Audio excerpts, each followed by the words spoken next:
Off with an introduction to Windows Phone 7.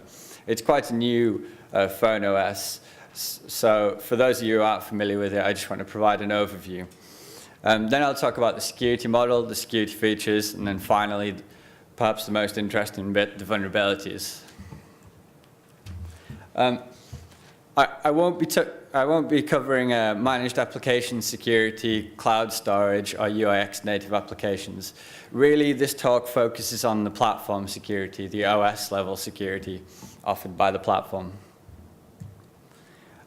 So Windows Phone 7 phones, currently there's multiple different OEMs. It's the same base operating system, but there's different handset manufacturers out there, the original equipment manufacturers. With that, it's the same base operating system by Microsoft across all of the OEM phones.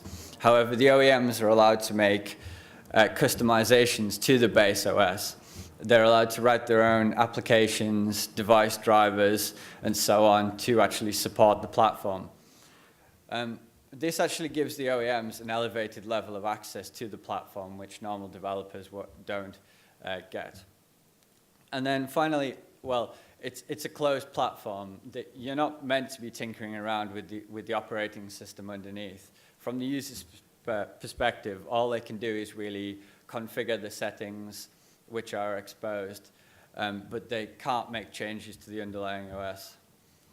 And this is entirely undocumented as well. So all this research is purely from a reverse engineering perspective. So the OS, well, the OS, it's based on Windows CE. It's somewhere between 6 and 7, I think, where the code base was forked and customizations were made for Windows Phone to support the new phone platform. All the phones on the market currently, they run ARM architecture CPUs with a 32-bit address space per process. So that gives you 4 GB of virtual address space, which is divided up into 2 GB for the kernel and 2 GB for the user land. And when you apply updates at the moment as well to Windows Phone 7, well, they're pushed out via the Windows Update service. They require you to tether your phone with Zune. There is support for over-the-air updates in future, but currently it's not implemented. All updates as well, of course, they need to be digitally code signed to actually execute on the device. So I think it's really important to understand the application model, how applications are developed for the platform and what functionality application developers get. So normal developers, which not the OEMs, they're restricted to writing managed code. They're restricted to writing C# on a customized Silverlight XNA framework. So that gives you the additional security of the .NET CLR, type safety, and so on. There's no actual native code allowed for third-party developers. It's a little different from the mobile operators and the OEMs. They're actually allowed to write native code for device drivers and so on. So that gives them an elevated level of access to the platform. There's also no side loading. You can't load applications directly to Windows Phone 7 phones unless they're developer unlocked. So for testing purposes, you can put applications on there if they're developer unlocked. But otherwise, all applications developed for the platform, they need to go via the marketplace. They go through a marketplace verification process. And if the verification process passes, then the code is signed and it's allowed to be deployed to the device. So the security features, well, there's a number of different subsystems which work together to really maintain the security of the phone. These systems work with this concept of this overall concept of a chamber-based security model. It's quite a novel idea where basically processes are sandboxed and restricted by the level of trust required on the device. So, for example, at the top of this model, you have the trusted computing base. The trusted computing base is where the kernel mode, device drivers, all security critical functionality actually is implemented in the trusted computing base. So as an attacker, to compromise the security fully, you really have to have your code executing in the trusted computing base. Then you have the elevated rights chamber. Elevated rights is for user mode device drivers, ones which aren't in the kernel. So drivers which need to provide globally accessible services across the device. And then below that you have the standard rights, which is for native code on the device, which doesn't need to provide globally accessible services, but still needs native code access to the device. And then finally, probably the most interesting chamber for developers and security professionals, because the first three are actually, they're fixed permission sets. The OS, the security policy in the OS basically controls what permissions processes which are executing in these different chambers have got. So the first three, the top three, are static permissions. The bottom one, the least privileged chamber, LPC, is basically, it's controlled by dynamic capabilities. So when you develop an application for Windows Phone 7, you specify what capabilities the application should have. These are things which are security critical or privacy critical functionality, such as access to the camera, access to the microphone, networking, and so on. And what these do are, when the application is deployed onto the device, then the capabilities are parsed and the chamber is provisioned with, the LPC chamber is provisioned with access to this additional functionality. But by default, the LPC chamber is really locked down, and you can't access any of this functionality without the capabilities. So this works together as well with the code signing model on the device.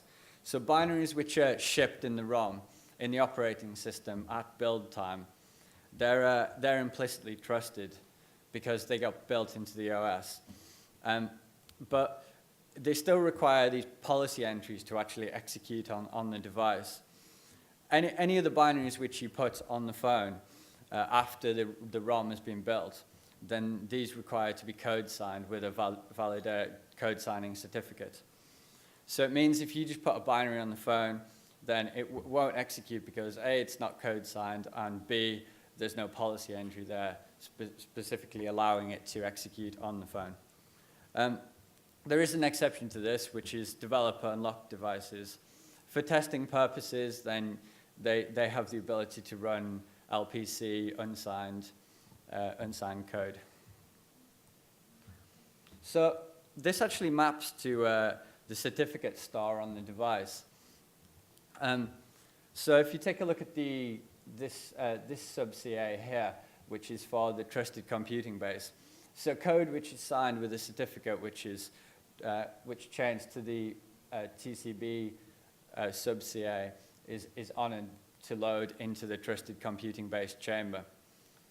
There's also one, so these map to the different chamber assignments from the chamber-based model I showed previously. And the bottom one is for the least privileged chamber, which is where when you submit your applications to the marketplace, then it will be signed with this code signing certificate authority. This is all controlled by policy files as well. So in the policy files, you have a hash fingerprint of the code signing certificate. And this basically states that if code is signed with a certificate which has got a SHA-1 hash fingerprint of that value, then it is authorized to have execute access into the, that's a Windows SID for the TCB chamber. So that's maybe similar to system on normal Windows. And then that authorizes that code to load into the TCB chamber if it's signed with that. So this is controlled in the kernel. There's a module in the kernel. This module, the loader verifier module, it controls all the authentication and authorization on the device. It's the centralized point, the centralized gatekeeper for security on the phone itself. So it uses the policy framework, policy entries, which I'll talk about in a second, to determine whether determine the authentication and authorization on the phone, and uses the code signing as well. There's two critical databases which are used by the loader verifier. The accountdb.vol, which is where the accounts, the usernames, groups, and so on, assignments are stored, and the policy database, which is where the policy entries and the security policy for the device is stored. This is obviously this is protected by the trusted computing base as well. It's in the kernel, so an attacker needs to bypass this or compromise this to actually have full control of the device. There's three functions which are used. Loader verifier authenticate file. That basically just checks that code is signed with a valid code signing certificate. If code's signed with a valid code signing certificate, then an authorization check is performed to ensure that the code is authorized to load from the caller chamber to the target chamber, the requested target chamber. And finally, you have the loader verifier provision security for application. This is called when a new application is installed to the phone. All the capabilities are parsed, the chamber is created, the user's group's assignment is performed, and policy entries are actually created to allow it to run. So this policy framework, which I keep referring to, this is a centralized security policy for the phone. There's just one security policy on the phone itself. It's basically it's controlled. It's XML based. So the modules, when you build the operating system, there's XML policy documents which they basically specify what security critical functionality should be exposed from that module on the phone. These policy XMLs, they're all combined into one big policy XML, and then finally it's compiled into this centralized policy database. This is for, I assume, for fast lookups on the device, so it doesn't impact the performance by performing all these authorization and authentication methods. And this, of course, is protected by the trusted computing base as well. So to compromise the security policy, you need to compromise the trusted computing base.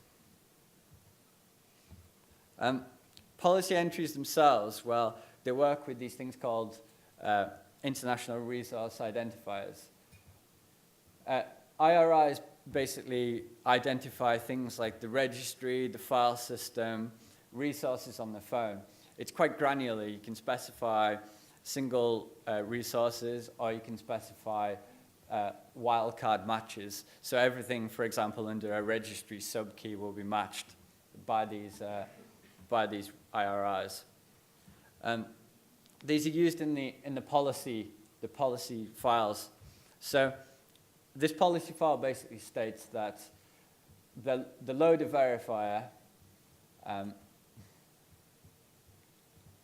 for /windows/taskhost.exe. So that's the file system path on the phone of that binary. It basically states that that binary has execute access and load access to the target chamber SID. For that user account. And for every binary which is on the phone, there needs to be an associated policy entry stating what chamber it can execute in and what rights it has. So there's also when normally on Windows, you call create process to create a new process as well. But process creation is also protected by the security policy. One process can't spawn a new process by calling create process unless there's a security policy entry stating that it can. So in this example, the account, it basically states that the account can launch /Windows /cprog. So that's the phone dialer. It basically states that this is a capability for Internet Explorer, ID cap IE. It basically states that Internet Explorer can spawn the phone dialer from the browser itself, but any other calls to create a process from the web browser will be sandboxed and be restricted by the policy entries. And then, of course, as I mentioned, resources are protected by the policy entries as well. So any access, when a request is made to access the registry or the file system, then a policy decision needs to be made to determine whether this is actually going to succeed or not. So there's also a number of exploit mitigation techniques as well, which are built into Windows Phone 7. It uses address space layout randomization. So for those of you who aren't familiar with ASLR, it basically randomizes the memory address space of that process so that data is not at predictable locations. So for example, if an attacker injects their shellcode, then they won't know whereabouts it is in memory, where that buffer is stored, that kind of thing.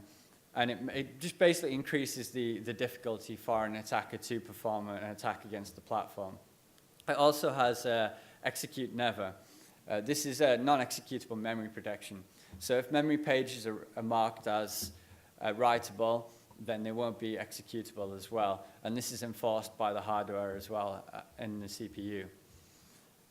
Yeah. So as an attacker, then, that was basically it from the security model. I'm now going to speak about how to bypass this security model, how to perform attacks on the platform.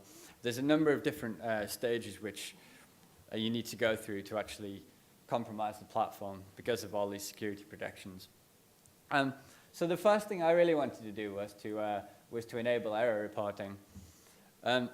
There's no way at the moment to do any kind of debugging on the device. Kittle, all that kind of normal stuff for debugging has been stripped out of the device. So the only way, a fellow security researcher, KF, actually found a way of enabling crash reporting. That's, if you've ever seen Dr. Watson pop up in Windows when a process crashes, it's equivalent of that. It's a post-mortem crash dump. The problem is you've got 128K of information in these crash dumps. You have the registers, you have the stack frame, you have a few bytes around the instruction pointer, the program counter in this case, and it makes it quite tricky to write an exploit just working from crash dumps and with this restricted amount of information. But yeah, there's another problem as well, is that even though crash dumps are enabled, even though you can enable crash dumping, you can't actually access the crash dumps because in your application you're restricted to the least privilege chamber. So the sandbox stops you from accessing the crash dumps. It's necessary to find a way of actually breaking out of the sandbox to access this file system path to get the crash dumps off the phone, so you can load them up in WinDBG, start looking at why a process crashed, and writing your exploit for it. So this involved abusing a capability, a totally undocumented capability given to the OEMs, to the handset manufacturers, called ID cap interop services. This isn't actually available in the public development SDK. You can use this functionality by using reflection, .NET reflection, and instantiating the objects on the phone, and then basically abusing this capability and OEM device drivers to access the file system. So at that stage, you've got crash dumping working, but you really want to you really want to be able to do static reverse engineering of the binaries to look at the assembly language code and find vulnerabilities in the assembly by reading it. So in order to do that, well, Windows C modules, they're not normal PE file formats. It basically requires combining the sections together, adding a PE header to there, and then when it's in the correct format, you can load the code section and so on up in IDA Pro, and you can start reverse engineering it and looking for vulnerabilities. So at this stage, you really want an initial vulnerability, some way to get code execution on the phone. So you might find a vulnerability, for example, in the web browser. But even if you gain control of the program counter, then the instruction pointer, the instruction which is going to be next executed, then the problem is that you still have to bypass the ASLR and non-executable memory protection as well, because you don't know where your data is in memory because of the ASLR. You also, even if you could find your data, your shellcode which you injected, then you still wouldn't be able to execute it because the memory page would be marked as non-executable. So you need a vulnerability to actually to get around that.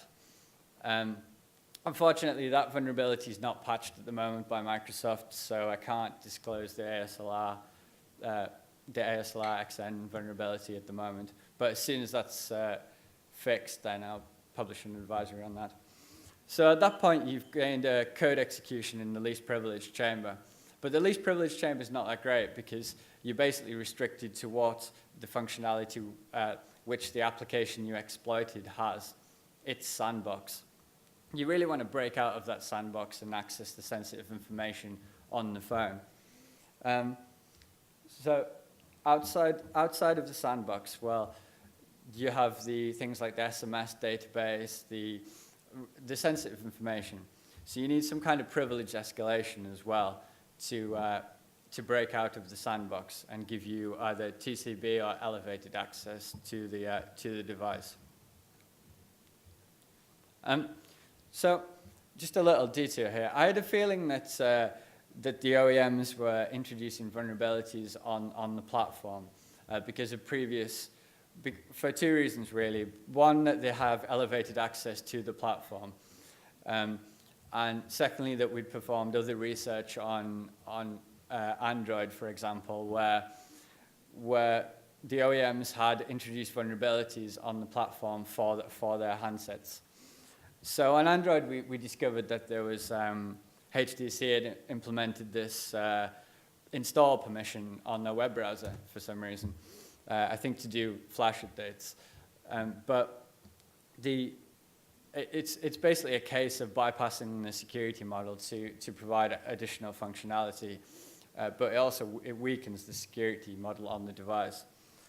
There's also the case of a sound recorder, HTC implementing their own sound recorder. Now, on Android, I think that you need a permission to actually access sound recording functionality. It's a security critical thing. But HTC had implemented their own sound recorder, which you could just, if you had a malicious application on the Android, then that could just record sound using this and using its RPC endpoints.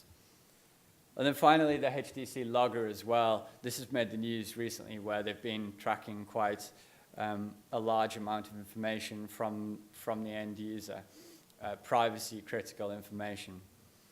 So I thought about applying this to Windows Phone 7 to see what OEM vulnerabilities were actually introduced. So I really wanted to start off by looking at a way if I could fingerprint the devices to determine what OEM, what handset they actually were.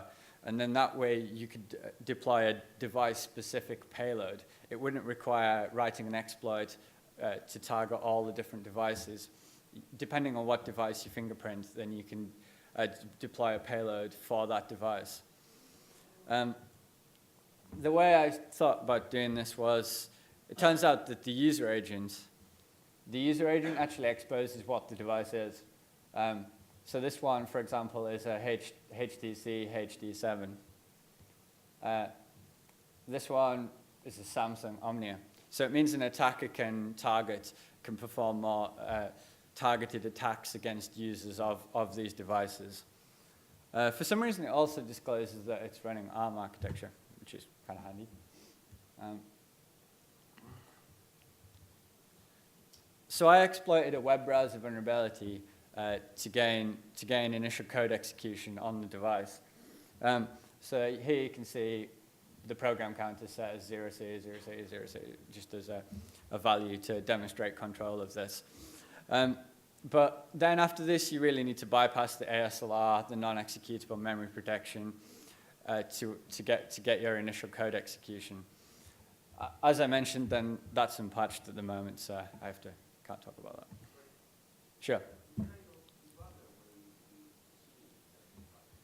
Yeah, so that's the crash dump which I took off the device and transferred it to my PC. So I used because there's no socket support either in Windows Phone 7 normal socket support, but you can do yeah.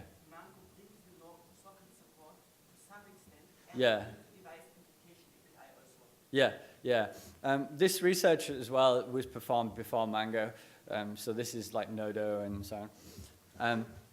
But yeah, in my case, I used HTTP to just transfer the crash dumps from the device. I posted them back to my web server, and then once I downloaded them from there, and then using that, you can load them up on WinDBG on a normal desktop PC and start looking at these dumps. So that'll give you these dumps. But as mentioned as well, these are context dumps. So you've got no access to any of the information in the heap. In most of the memory pages, you've got 128 kilobytes in this dump. So you've got the registers, the stack frame. It's quite tricky to write an exploit with just the registers and the stack frame and where it crashed. And sometimes you don't even have where it crashed as well. Yeah. So the OEM capabilities, I started examining what OEMs were given, and they had this specific capability called ID cap interrupt services. It's used for normal applications to access device drivers and additional services on the device. It's totally undocumented. In the public SDK, there's no code for this, but you can use reflection, or you can take the assemblies off the phone and use those, link against those, and then call that functionality. So this is just a case of really instantiating the right objects, using the COM bridge, and then and creating this manifest file, the WP interrupt manifest, in the archive. This allows you to write native code. So I started examining the device drivers which were implemented on my HD7 phone. Turns out that Samsung had implemented a device driver which gives you arbitrary read and arbitrary write access to the entire memory space of a process. That includes the kernel memory space as well. So you remember the kernel, the trusted computing base is in the kernel. So if you've got arbitrary read and arbitrary write access of kernel memory, then there's a high chance that you can get code execution in the context of the kernel as well and bypass the protections implemented in the trusted computing base. So the way I did it was to, So this is just a case of opening up a device handle to the device driver and creating the struct in the, hopefully you can see that, creating the struct with the mode, read or write access, specifying the address, and specifying what you want to write at that address, and then calling the device I/O control, and then that allows you to do 4-byte writes anywhere in the memory space, which is quite nice. So I thought, how can you turn arbitrary read and write access into code execution in the context of the kernel? On Windows, you have, on normal Win32, you have the PEB. there's a similar structure on Windows CE. It's called the K data struct, and it resides. It's at a fixed memory address in every process. So this is quite an old school method. You can basically patch system call handlers so they point at an attacker controlled bit of code. And then when the system call is made, then the code will be executed in the context of the kernel, and your privilege escalation will succeed. So this was just a case of using the arbitrary read method to dump out data in this K data struct, locate the necessary function pointers, the pointers to the system call table, and and then patch those pointers. These are implemented using API sets as well. So it's just a case of patching the function pointers and detouring them to the attacker-controlled shellcode. Then you have code execution. I need to speed up a bit. So I was wondering whether these vulnerabilities were just limited to HD7 devices. It turns out that Samsung had implemented a bit of functionality themselves for device provisioning of the devices, allowing them to make configuration changes to the device.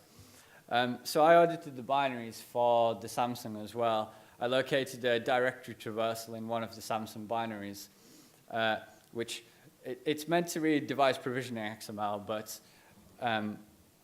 the problem is you haven't got write access to this directory. The sandbox prevents you from having access to this directory. So you need to be able to write to the so you can use the directory traversal vulnerability to write to a directory which you have control of. So this is a case of constructing a path to a directory you have write access to, and writing the XML. Problem is you can't create new processes because of the policy restrictions.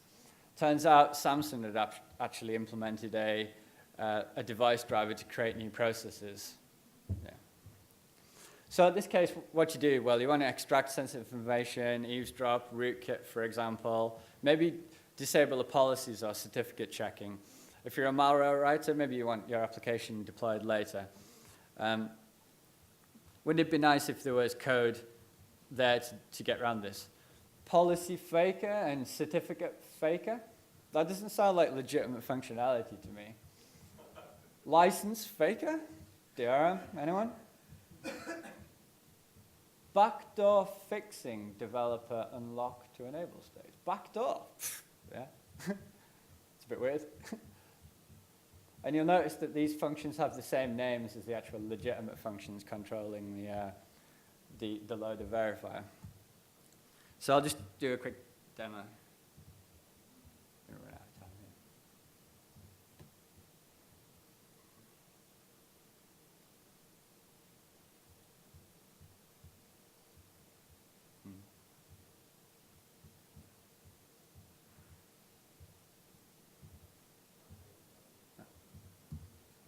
Okay, so this is me loading the web browser up, going to a page which has got exploit me on a link, which is my malicious web server. The web server at the top is delivering the exploit payload. On the bottom, there's an exploit handler there, and the exploit handler will receive a file from the phone when the payload executes, and get transferred back to the attacker over the Wi-Fi link. And in a second, you should see this occurring. And now we have the browser history transferred back to the attacker. Thank you.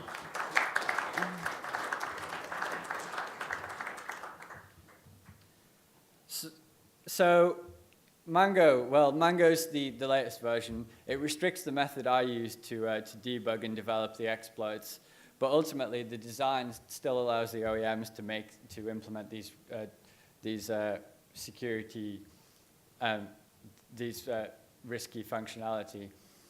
So it's really up to Microsoft to make sure that the OEM's code is at the same code quality as the base operating system.